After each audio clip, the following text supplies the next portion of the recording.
اور بنی اسرائیل کون ہے؟ اسرائیل حضرت یعقوب کا لقب ہے، اور بنی اسرائیل مطلب اولاد یعقوب، اولاد یعقوب، اللہ اکبر۔ اور اولاد یعقوب کا مطلب کیا؟ یہ بنی اسرائیل اور یعقوب علیہ السلام کا سلسلہ نسب کیا؟ یعقوب علیہ السلام کے ابا حضرت اسحاق علیہ السلام، اسحاق علیہ السلام کے ابا جان حضرت سیدنا ابراہیم علیہ السلام، یہ ہے ان کا سلسلہ نسب۔ لیکن اللہ، اب میں آپ سب کی توجہ چاہتا ہوں، اپنے بھائیوں کی بھی اور بہنوں کی بھی۔ میرے بھائیوں، جب نبی کی پیغمبروں کی اولاد گناہ کرے تو اللہ دنیا کے اندر ان کی شکل سور اور بندر کی طرح کر دے تو ہمارا کیا حال ہوگا، ہمارا کیا انجام ہوگا؟ آپ سوچتے ہیں لیکن اس دنیا میں تو کسی کی شکل سور اور بندر کی طرح نہیں ہوتی۔ میں نے کہا الحمدللہ، بالکل نہیں ہوتی۔ اس کی وجہ یہ ہے کہ ان کو جو پیغمبر ملے تھے وہ اور تھے، اور ہمیں جو نبی ملا ہے وہ اور ہے۔ ہمارا نبی نبی الانبیاء ہے، ہمارے آقا سید الانبیاء ہے، ہمارے آقا محبوب خدا ہے۔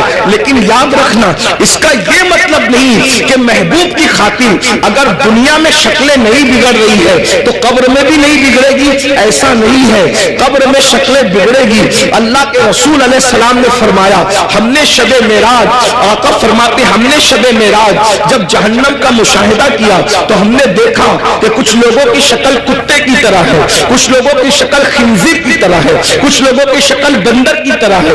حضور فرماتے ہم نے شب معراج دیکھا، اللہ اکبر، اللہ سے ڈرتے کیوں نہیں، اللہ سے خوف کرتے کیوں نہیں؟ آئیے میں آپ کو بتاؤں، اللہ اکبر، آقا کریم رؤوف الرحیم صلی اللہ علیہ وآلہ وسلم ارشاد فرماتے ہیں کہ معراج کی شب ہم نے ایک منظر دیکھا۔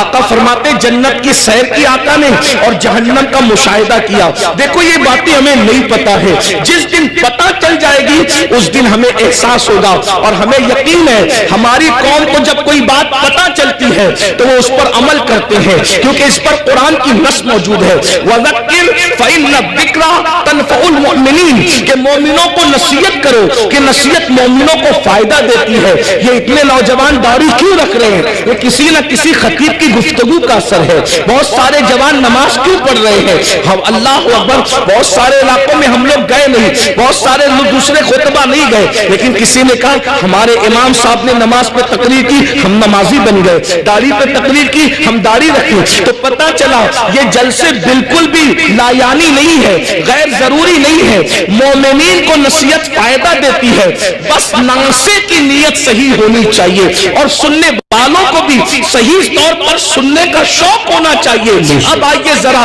تھوڑا سا دل کے کانوں سے سن لے۔ آپ نے گزشتہ مہینے کے اخیر میں معراج مصطفیٰ تو سنا ہوگا، لیکن معراج کا ایک حصہ ذرا ہم سے بھی سن لے۔ اللہ اکبر، آقا کریم صلی اللہ علیہ وآلہ وسلم ارشاد فرماتے ہیں کہ معراج کی شب ہم نے کیا دیکھا؟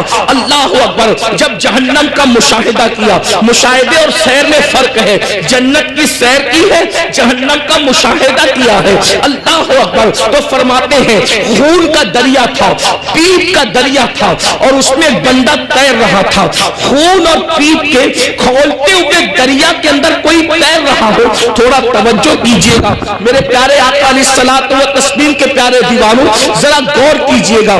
اگر اپنے آپ سے محبت ہے اور اپنے نبی کی باتوں پر یقین ہے تو یہ باتیں میری نہیں ہے، ہے یہ باتیں مصطفیٰ جان رحمت صلی اللہ علیہ وآلہ وسلم کی ہے۔ ذرا غور کرو، ماں اور بہنوں کی بھی توجہ چاہتا ہوں، یاد رکھنا کسی کی بھی بات میں شک کرو گے تو کوئی نقصان نہیں ہوگا، لیکن اپنے نبی کی بات میں شک کرو گے تو ایمان بھی ہاتھ سے جا سکتا ہے۔ یہ تمہارے اور میرے نبی نے فرمایا، شب معراج جہنم کا مشاہدہ ہو رہا ہے، خون کا دریا ہے، پیپ کا دریا ہے، اور وہ کھولتا کھولتا خون ہے، کھولتا کھولتا پیپ ہے، اس میں ایک بندہ ڈبکیاں لے رہا ہے، ایک بندہ تیر رہا ہے۔ جیسے ہی وہ منہ باہر نکالتا ہے، جیسے ہی وہ سر باہر نکالتا ہے، اس کے منہ میں پتھر ڈالے جاتے ہیں، جہنم کی آگ کے بنے ہوئے پتھر اس کے منہ میں ڈالے جاتے ہیں، اور اس کا منہ پھر اسی دریا میں ڈوب جاتا ہے۔ اس پر یہ عذاب ہو رہا تھا، رحمت للعالمین سے دیکھا نہ گیا۔